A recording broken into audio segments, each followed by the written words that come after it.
नमस्कार दोस्तों, मैं राम प्रसाद वर्मा, ज्ञानदानी क्लासेज ऑनलाइन।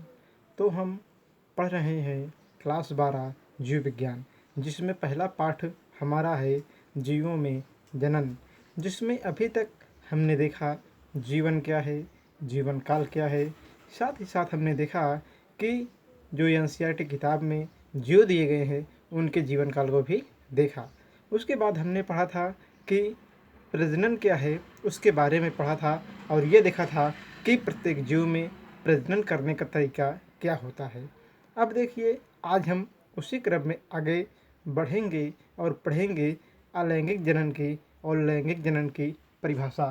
तो आइए हम देखते हैं अलैंगिक अलैंगिक जनन क्या देखेंगे। अलैंगिक जनन।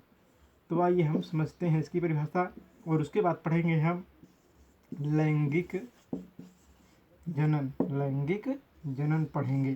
तो देखिए, यदि हमसे कोई कहे अलैंगिक जनन क्या होता है तो हम कहेंगे अलैंगिक जनन की वह प्रक्रिया होती है जिसमें जनन प्रक्रम में केवल एक जीव इन्वॉल्व होता है, केवल एक जीव पार्टिसिपेट करता है और इस प्रकार के जनन को हम अलैंगिक जनन कहते हैं। यहाँ पर ध्यान देने योग्य बात यह है कि अलैंगिक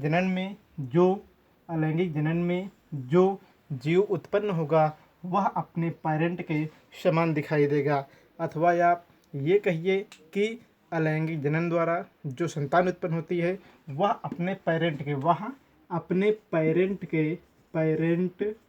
के कार्बन कॉपी होती है। तो आप कहोगे अलैंगिक जनन की वह विधि है जिसमें केवल एक जीव जनन प्रक्रम में भाग लेता है और अलैंगिक जनन द्वारा उत्पन्न संतान अपने पेरेंट के या पूर्वज के एकदम समान होती है या कार्बन कॉपी होती है। तो हमने इस बात को समझा और हम कहेंगे जो अलैंगिक जनन होता है उसके द्वारा जो संतान उत्पन्न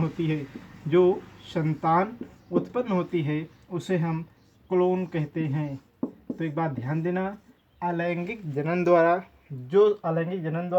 जो संतान बनती है उसे हम क्लोन कहते हैं और क्लोन का हर सदस्य और क्लोन का हर मेंबर, मान लेते हैं ये 5 मेंबर हैं क्लोन में। अब क्लोन का हर मेंबर क्या कहलाएगा?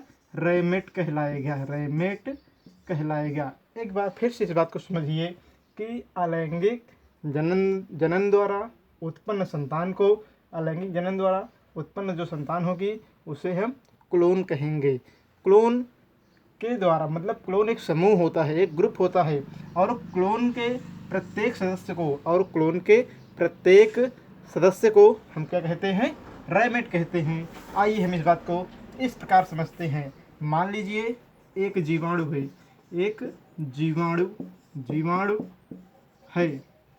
उसने विभाजित किया और 20 नए जीवाणु को बनाया, 20 नए जीवाणु को बनाया। तो समझो ये जीवाणु है, विभाजित करके 20 नए जीवाणु को बनाया। अब यहाँ पर बात ये आती है, जो 20 नए जीवाणु बने हैं इन्हें हम क्लोन कहेंगे। क्या कहेंगे? क्लोन कहेंगे। और प्रत्येक जीवाणु, जो 20 जीवाणु है अलग अलग ऐसे इस प्रकार का जो 20 जीवाणु है उससे हम क्या कहेंगे? रैमेट कहेंगे। क्या कहेंगे? रैमेट कहेंगे। तो हमने ये देखा। एक बार अलैंगिक जनन को संक्षेप में हम देखते हैं। अलैंगिक जनन की वह प्रक्रिया होती है जिसमें केवल एक जीव भाग लेता है और इस अलैंगिक जनन के द्वारा जो संतान उत्पन्न होती है वह अपने पेरेंट के समान होती है, या कहिए कार्बन कॉपी होती है पेरेंट की। उसके बाद आप कहोगे अलैंगिक जनन द्वारा जो संतान बनती है उसे हम क्लोन कहते हैं। और क्लोन का, क्योंकि क्लोन आपका क्या होता है? एक ग्रुप होता है, समूह होता है और क्लोन का हर सदस्य रैमेट कहलाता है। तो हमने इस बात को देखा और इसको समझा। एक खास बात यहाँ पर यह भी होती है कि अलैंगिक जनन में क्या होता है? गैमेट नहीं बनता। अलैंगिक जनन में क्या होता है? गैमेट का निर्माण नहीं होता। निर्माण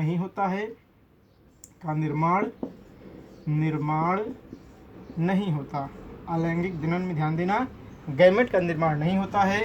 इसमें क्या बनता है, इसमें बनता है स्पोर। क्या बनेगा, स्पोर, स्पोर बनता है। अब आप कहोगे स्पोर क्या है, तो आइए हम देखते हैं कि स्पोर क्या है। स्पोर का मतलब होता है कि एक कोशिका से, मतलब सबसे पहले जीव एक कोशिका उत्पन्न करेगा और उसके बाद उसी से पूरे जीव का निर्माण होगा।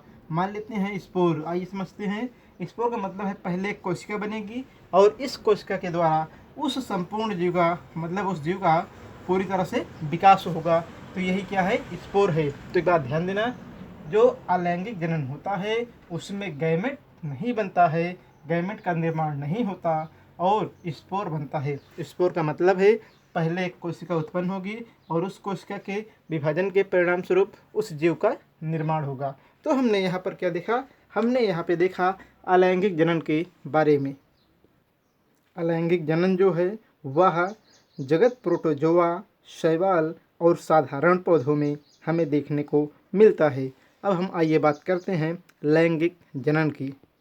तो अब हम देखेंगे लैंगिक जनन। क्या देखेंगे, लैंगिक जनन।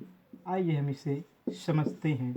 हम कहेंगे लैंगिक जनन, जनन की वह प्रक्रिया होती है, लैंगिक जनन, जनन की वह प्रक्रिया होती है जिसमें विपरीत लिंग वाले दो जीवों की रिक्वायरमेंट होती है, आवश्यकता होती है। तो आप कहोगे लैंगिक जनन, जनन की वह प्रक्रिया होती है जिसमें अलग अलग अलग अलग अलग अलग लिंग वाले लिंग वाले लिंग वाले या यहाँ पे कहिए आप वाले, अथवा आप यहाँ पे कह सकते हो कि अलग अलग अलग अलग जनन अंग वाले, जनन अंग वाले दो जीव की आवश्यकता होती है।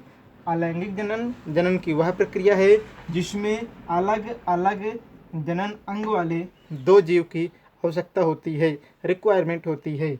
जिसमें पहला होगा आपका नर, पहला क्या होगा, नर होगा और दूसरा जो जीव होगा वो मादा होगा। पहला जीव क्या होगा, नर होगा और दूसरा जीव क्या होगा, मादा होगा। हमने इस बात को समझा। और हम कहेंगे यहाँ पर कि जो जीव होता है नर, वो क्या करता है, नर गैमेट को उत्पन्न करता है।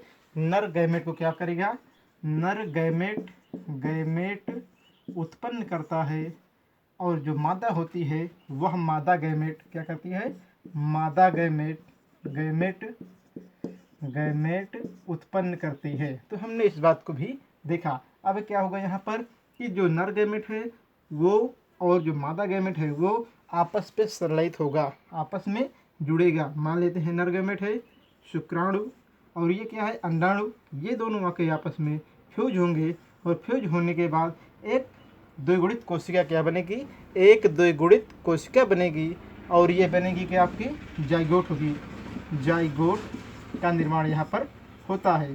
तो हमने देखा अभी कि जो अलैंगिक जनन होता है उसमें स्पोर बनता है, लेकिन खास बात यहाँ पर यह है कि जो लैंगिक जनन यहाँ पर है वो क्या होगा, वहाँ पर आपका स्पोर, इसमें स्पोर नहीं बनेगा, इसमें बनेगा आपका गैमेट। क्या बनेगा, गैमेट गैमेट बनता है। हमने लिखा है यहाँ पे मादा गैमेट और यहाँ पे नर गैमेट, मतलब दो गैमेट आपस में संयुक्त होंगे, जुड़ेंगे और क्या बनाएंगे, जाइगोट का निर्माण करेंगे। यही कारण है कि इस प्रक्रम द्वारा, मतलब लैंगिक जनन द्वारा जो संतान उत्पन्न होती है वह अपने पेरेंट के, वह अपने पैतृक के लक्षणों से भिन्न होती है, हमेशा भिन्न होती है, अलग दिखाई पड़ती है। जिसका कारण ये है कि कुछ लक्षण, मतलब जीव में कुछ लक्षण नर का आता है और जीव में कुछ लक्षण मादा का आता है। फिर से देखिए, जीव में कुछ लक्षण, मान लेते हैं ये जीव है, ये जीव बनाया गया, तो जीव में कुछ लक्षण नर से आता है और कुछ मादा का आता है। इसलिए जो संतान होती है दोनों के कॉम्बिनेशन को दर्शाती है, प्रदर्शित करती है। तो हमने इस बात को देखा। और यहाँ पे एक बात ध्यान देने योग्य ये होती है कि जो लैंगिक जनन है वो जो जीव होते हैं वो जीव अभी अलग अलग होते हैं। कभी कभी ये जीव ऐसे होते हैं कि जो दो जातियों के होते हैं, जो क्या होते हैं, जो दो जातियों के होते हैं जातियों का मतलब ये है यहाँ पर कि एक जाति होगी मेल, एक जाति होगी मेल मतलब पुरुष, और दूसरा जाति होगी फीमेल, फीमेल अर्थात स्त्री। तो यहाँ पे देखिए इसमें क्या होगा, मेल जनन अंग मिलेगा और इसमें फीमेल जनन अंग मिलेगा। तो इस प्रकार के जीव को मोनोसियस कहते हैं। इस प्रकार के जीव को हम मोनोसियस कहते हैं, सियस कहते हैं। किताब में लिखे डायरेक्ट है मोनोसियस डायोसियस। अब हमको पता ही नहीं रहता है कि मोनोसियस क्या है, डायोसियस क्या है, उसी में गोल गोल घूमते हैं। तो हमें गोल गोल नहीं घूमना है, हमें समझना है मोनोसियस का मतलब है, मोनो का मतलब क्या है, मोनो का मतलब है एक, सियस मतलब सियस, सियस मतलब लिंग। तो मतलब ऐसे जीव जो एक लिंग वाले हों। तो देखो आप कहोगे मोनो का मतलब है एक, सियस का मतलब होता है लिंग। तो ऐसे जीव जो एक लिंग वाले होंगे उन्हें हम मोनोसियस कहेंगे। परिभाषा फिर से एक बार देखो, आप कहोगे कि जो दो जातियों के जीव होते हैं, दो जातियों मतलब एक मेल होगा एक फीमेल होगा। जो मेल होगा उसमें मेल गैमेट बनेंगे और जो फीमेल होगा उसमें फीमेल गैमेट बनेंगे। अर्थात ये नर का गुण दिखाएगा और ये मादा का गुण दिखाता है। अर्थात ये जनन अंग मेल में मिलेगा और ये फीमेल में मिलेगा। लेकिन यहाँ पे ध्यान देने योग्य बात ये होती है कि कुछ जीव ऐसे भी होते हैं, ऐसे भी होते हैं जिनके शरीर के अंदर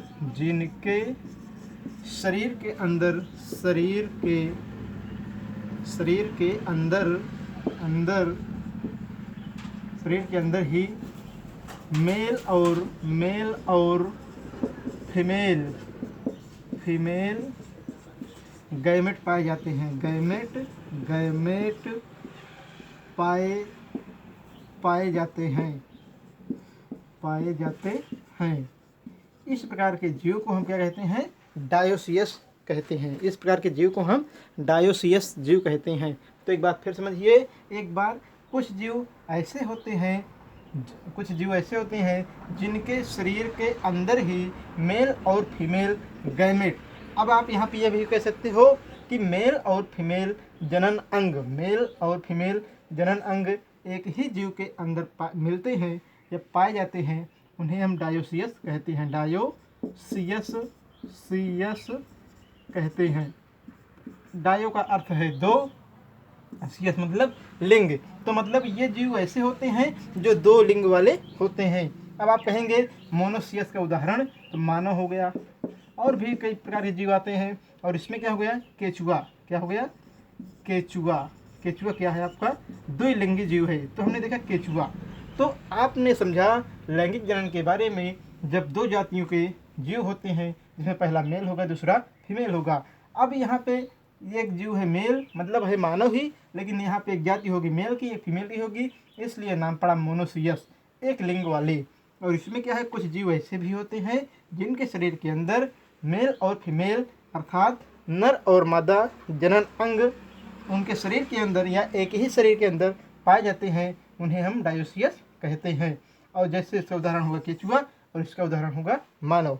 अब आप कहेंगे कि इसमें हमने बहुत समय लिया। देखिए, अगर हमको ये बेसिक चीज़ें नहीं पता होगी तो आगे चल के हम इसको समझ नहीं पाएंगे और बाद में मोनोसियस डायोसियस कहेगा तो उसी में हम कंफ्यूज रहेंगे। आइए अब हम आगे बढ़ते हैं। ध्यान देने योग्य यहाँ पर बात यह है कि जो लैंगिक जनन है उसके द्वारा जो संतान उत्पन्न होती है उसे ऑफ स्प्रिंग कहते हैं। क्या कहते हैं, ऑफ स्प्रिंग कहते हैं। तो ध्यान देना, कभी कभी प्रश्न आता है कि लैंगिक जनन द्वारा जो संतान बनती है उसका क्या नाम है अथवा उसे हम क्या कहते हैं, तो उसे हम ऑफ स्प्रिंग कहते हैं। ये हमने समझ लिया। अब उसके बाद हम कहेंगे कि यदि हम जैव विकास की दृष्टिकोण से देखें तो लैंगिक जनन के बाद में जबकि अलैंगिक जनन पहले निर्माण हुआ था। अब आप ये बात समझिए कि अलैंगिक जनन जो है वो धरती पर या मानव जीवन के समझ में जल्दी से हुआ, अर्थात लैंगिक जनन का जो विकास है वो बाद में हुआ, जबकि अलैंगिक जनन का विकास पहले से हुआ था। ये बात को हमने समझा। और आप कहेंगे लेकिन यदि हम इसे देखें तो जो हमारा लैंगिक जनन है, जो हमारा लैंगिक जनन है, लैंगिक जनन है, उसे प्रकृति में अधिक बढ़ावा मिला है, उसे प्रकृति में अधिक बढ़ावा मिला है। जिसका कारण ये है कि जो अलैंगिक जनन होता है, अलैंगिक जनन होता है, वह केवल विशेष परिस्थितियों में ही संपन्न होता है। अलैंगिक जनन जो होता है वह केवल विशेष परिस्थितियों में ही संपन्न होता है, जबकि अलैंगिक जनन ऐसा जनन है जो हर परिस्थितियों में होता है, चाहे अनुकूल परिस्थिति हो चाहे प्रतिकूल परिस्थिति हो, ये दोनों में संभव है, दोनों में सक्रिय रहता है, जबकि ये अनुकूल परिस्थिति में ही संभव रहता है। तो हमने देखा कि जो लैंगिक जनन है उसका विकास अलैंगिक जनन के बाद हुआ, इस बात को भी हमने समझ लिया। अब हम देखेंगे कि इसके आगे क्या पढ़ना है।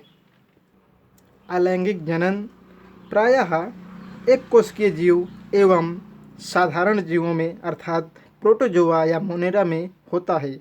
मोनेरा और प्रोटोजोआ एक कोशिकीय जीव होते हैं। मोनेरा और प्रोटोजोआ जो जीव होते हैं वे एक कोशिकीय जीव होते हैं, और इनके पैतृक जो जीव होते हैं वो साधारण ही दो कोशिकाओं में बढ़ जाते हैं। वे साधारण ही दो कोशिकाओं में बढ़ जाते हैं तथा प्रत्येक बटे हुए भाग से नए जीव का निर्माण होता है। आइए हम इस बात को विस्तार से समझते हैं कि मोनेरा में और प्रोटिस्टा में किस प्रकार से अलैंगिक जनन द्विखंडन द्वारा होता है।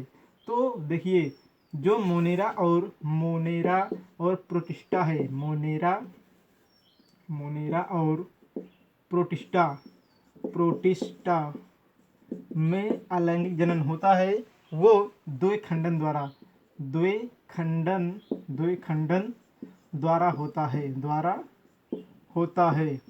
होता है।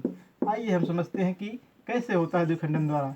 मान लेते हैं ये एक कोशिका है अमीबा की, और इसमें क्या हुआ, ये कुछ समय पहले अपना वृद्धि करने के बाद ये कोशिका साधारण ही दो भागों में से बट गई, दो नए प्रोटोजोआ बना लिए। मान लेते हैं ये पहला प्रोटोजोआ है, प्रोटोजोआ जीव है, और इसने क्या किया, विभाजन किया, मतलब बंटवारा कर लिया, द्विखंडित हो गई और अलग अलग प्रोटोजोआ या अमीबा या प्रोटोजोआ बन गए। तो हमने देखा यहाँ पर कि एक प्रोटोजोआ से दो प्रोटोजोआ का निर्माण हुआ। उसी प्रकार आइए हम समझते हैं कि यहाँ पे हमारे पास एक कोशिका है, ये क्या है, ये ईस्ट की एक कोशिका है। किसकी है, ईस्ट की एक कोशिका है। और इसमें होता क्या है कि यहाँ पर एक उभार बनता है, और जो ये केंद्रक है, इसका यहाँ पे केंद्रक रहता है, वह केंद्रक कुछ समय बाद दो भागों में बट जाता है। इस चित्र को हम यहाँ पे समझते हैं,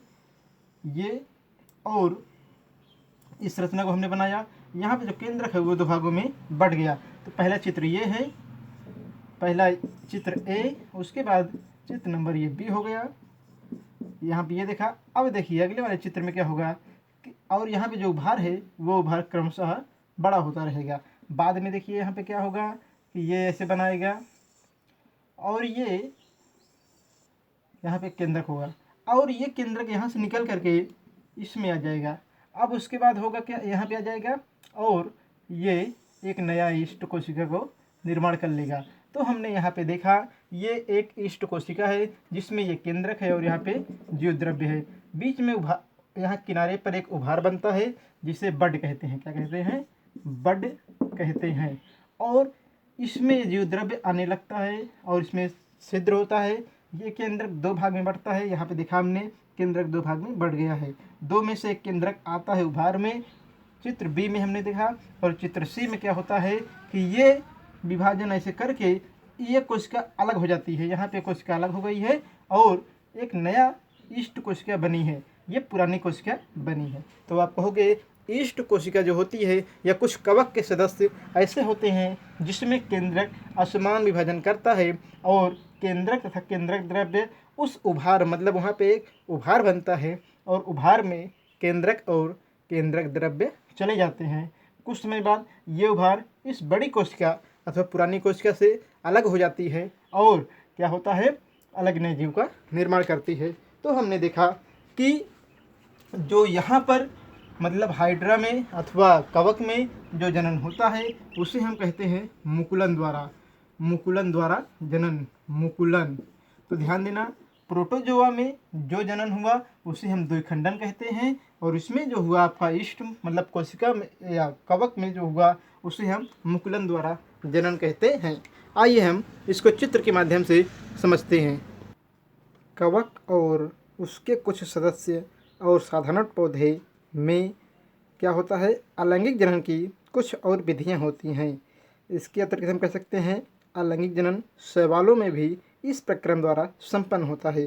तो पूरी बात को हम इस प्रकार कह सकते हैं कि कवक के कुछ सदस्य, साधारण पौधे और शैवाल में जो जनन होता है उसके लिए कुछ विशिष्ट अंग होते हैं, जैसे जूस्पोर, कोनाइडिया, बड, जेम्यूल। तो क्या होता है, जैसे जूस्पोर, जूस्पोर, कोनाइडिया, कोनाइडिया, नाइडिया, कोनाइडिया, बड, बड, बड और जैम्यूल, बड तथा जैम्यूल, जैम्यूल। तो आप कहेंगे इसके द्वारा भी पौधों में या कवक वर्ग में अलैंगिक जनन होता है। कैसे होता है, आइए हम समझते हैं। जूस्पोर के बारे में पहले, जूस्पोर एक पतली और गमनशील रचना होती है। जूस्पोर एक पतली और गमनशील रचना होती है। यह क्लेमाइडोमोनास में मिलती है, यह क्लेमाइडोमोनास में मिलती है तथा इसके द्वारा ही अलैंगिक जनन संपन्न होता है। इसके द्वारा ही अलैंगिक जनन क्लेमाइडोमोनास में संपन्न होता है। आइए हम जूस्पोर को क्लेमाइडोमोनास में समझते हैं। मान लेते हैं क्लेमाइडोमोनास का ये पौधा है, शैवाल के अंतर्गत आता है, और ये जूस्पोर है। ऐसे जूस्पोर बना होता है, ऐसे जूस्पोर बना रहता है।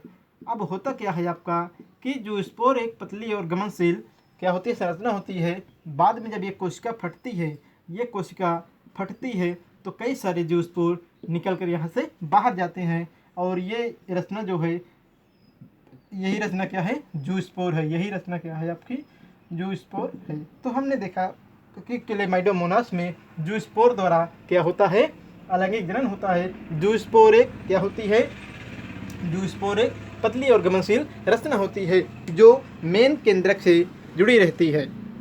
इसके अतिरिक्त कुछ विशिष्ट रचनाएं पाई जाती हैं जिसके द्वारा शैवालों में अथवा कवकों में जनन होता है। इसमें रचना कौन सी है, देखिए इसमें होती है कोनाइडिया।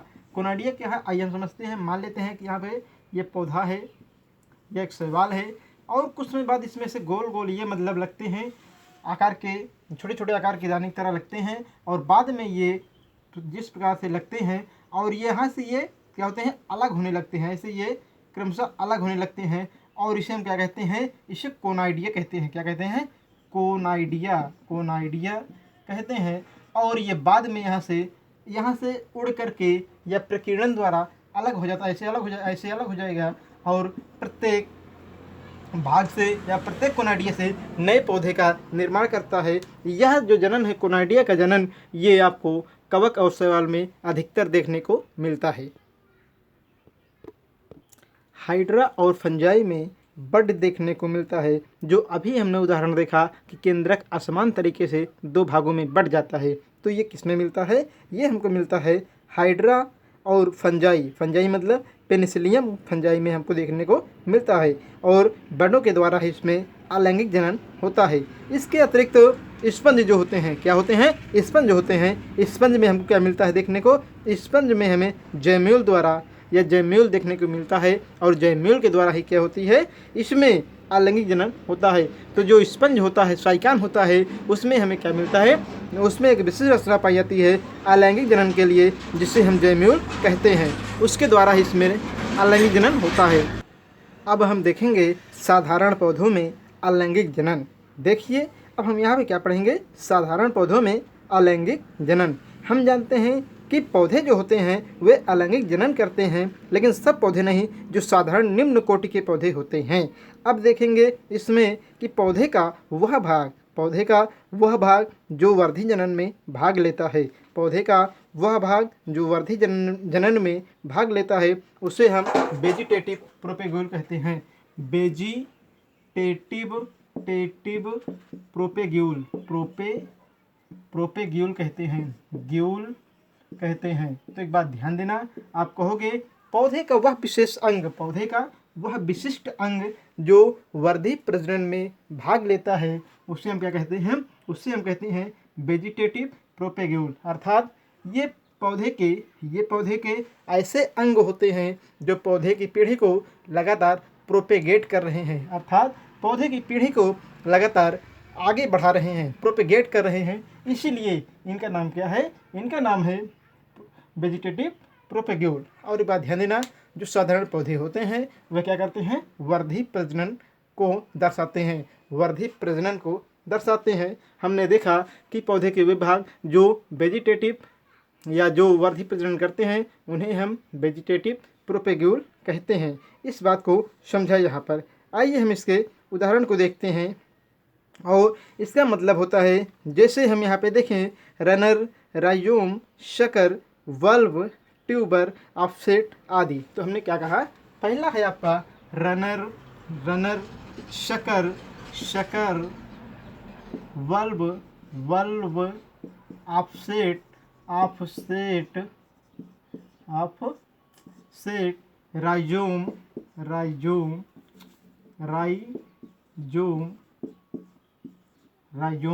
आदि। ये जो अंग होते हैं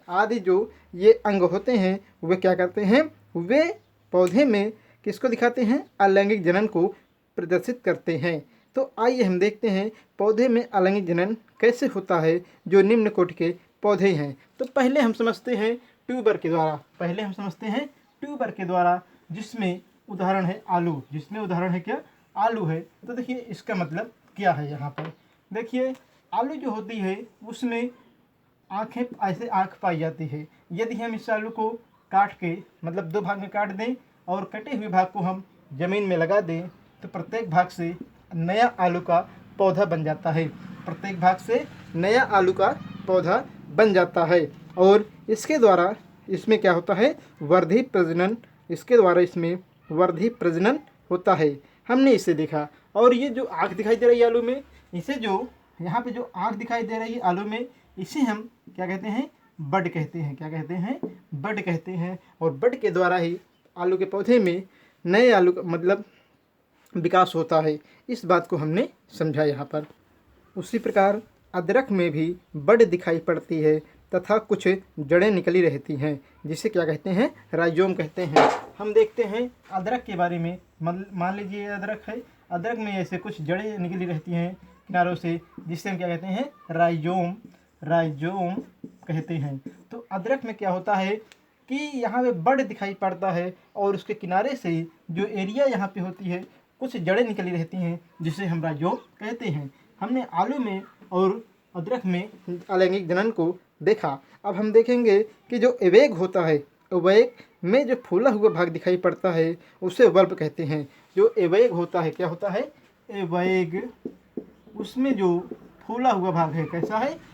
ये मतलब रचना ऐसी होती है, यहाँ पे एक फूला हुआ भाग मिलता है और ये फूला हुआ जो भाग है इसे हम क्या कहते हैं? यहाँ पर जो ये फूला हुआ भाग मिलता है इसे हम कहते हैं वल्ब कहते हैं। क्या कहते हैं? वल्ब कहते हैं। तो अवैग में जो होता है वल्ब द्वारा अलैंगिक जनन होता है। उसी प्रकार ब्रायोफिलम एक पौधा है यहाँ पे, लेकिन वो पत्ती, हम उसका उदाहरण ले रहे हैं यहाँ पर। तो जो ब्रायोफिलम है, ब्रायोफिलम में जो पत्ती होती है, पत्ती के ऊपर पत्ती की तरह रचनाएं, ऐसी रचनाएं पाई जाती हैं। पत्ती के ऊपर पत्ती की तरह, आपको पत्ती की तरह रचनाएं पाई जाती हैं। और यही पत्ती बाद में इस प्रमुख पत्ती से अलग हो जाती है। और क्या होता है? ये पत्ती स्वयं अलग होकर के नए पौधे का निर्माण कर लेती है। ये पौधे स्वयं अलग होकर, ये पत्ती अलग होकर के नए पौधे का निर्माण कर लेती है। और इसे हम क्या कहते हैं? इसे हम अपस्थानिक कलिका कहते हैं। ये जो पत्ती दिखाई दे रही है इसे हम अपस्थानिक कलिका कहते हैं। तो एक बात ध्यान देना, जो ब्रायोफिलम की पत्ती होती है, ब्रायोफिलम की पत्ती के किनारे पत्ती की तरह छोटी छोटी रचनाएं देखने को मिलती हैं। और कुछ समय बाद ये रचना इस प्रमुख पत्ती से, इस पुरानी पत्ती से अलग हो जाती है। अलग होने के बाद ये क्या होता है? ये नए ब्रायोफिलम के पौधे का निर्माण करती है। और इस पत्ती को क्या कहते हैं? इस पत्ती को अपस्थानिक कलिका कहते हैं। अपस्थानिक कलिका कहते हैं। अपस्थानिक कलिका कहते हैं। तो इस प्रक्रम द्वारा इसमें अलैंगिक जनन संपन्न होता है। आइए हम बात करते हैं जलकुंभी। जलकुंभी में हमें ऑफसेट दिखाई पड़ता है और एक पौधे के भाग से एक क्षैतिज भाग, मतलब जो पौधा होता है जलकुंभी का, उसके एक क्षैतिज भाग से एक क्षैतिज भाग निकलता है, रचना निकलती है, जिसे हम बड कहते हैं। तथा इससे नए पौधे का विकास होता है। अतः जलकुंभी में ऑफसेट के द्वारा क्या होता है? अलैंगिक जनन संपन्न होता है। आइए हम इसे चित्र के माध्यम से समझ लेते हैं। ये जो पहला चित्र है ये दिया गया आपका जियोस्पोर का, किसका है? जियोस्पोर का चित्र है। ये दूसरा है आपका हाइड्रा। हाइड्रा में हमने कहा था बड होता है, बड मतलब कलिका होती है, और इसके द्वारा ये अलैंगिक जनन को शो करता है। उसके बाद ये है कोनाइडिया। ये शैवाल है। शैवाल में क्या होता है? कोनाइडिया द्वारा जनन होता है। उसके बाद ये है क्या? स्पंज। स्पंज में जो होता है वो जैम्यूल द्वारा अलैंगिक जनन होता है। फिर यहाँ पे देखिए, हम देखेंगे आलू। ये ऊपर दिया गया है आलू का चित्र। इसमें ऊपर आँखें दिखाई दे रही हैं, और जब इसको हम काटते हैं तो आलू के नए पौधे का विकास होता है। ये हम देख रहे हैं अदरक। अदरक में ये अपस्थानिक जड़ें हैं, ये कलिका है, और इसमें पर्वसंधियाँ भी देखने को मिल रही हैं। फिर हम कहेंगे ये है एवेग। क्या है? एवेग। एवेग में ये जो फूला हुआ भाग है, यही क्या है? वल्ब है। उसके बाद अपस्थानिक कलिका। हमने बात किया था ब्रायोफिलम की। किसकी बात किया था? ब्रायोफिलम की। और ब्रायोफिलम में देखिए पत्ती के किनारे जो हमको रचना मिल रही है वही क्या है? अपस्थानिक कलिकाएँ कहलाती हैं।